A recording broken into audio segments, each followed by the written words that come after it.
Bis Pasko na ang Intramuros na dinarayo ng mga turista. May report si Katrina Son.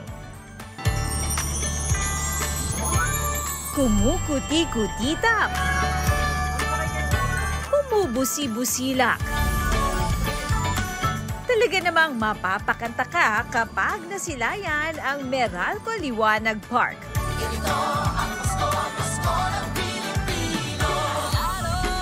Nariyan ang mga puno na nabalot ng mga ilaw.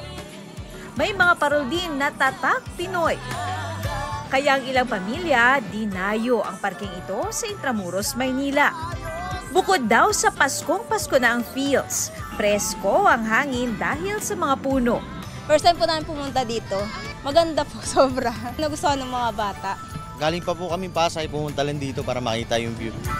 Ang ilang balikbayan at mga dayuhan hindi rin pinalampas na makapamasyal sa parking ito.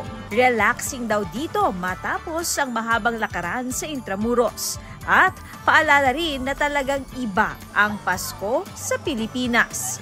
Yeah, they're stunning. Yeah, they're very cultural and then celebratory of Christmas. Feel na ang Christmas. Here's so much more festive, so much more lively. Everybody comes together. It's just so fun. I love coming back home here for Christmas. Katrina Son, nagbabalita para sa GMA Integrated News.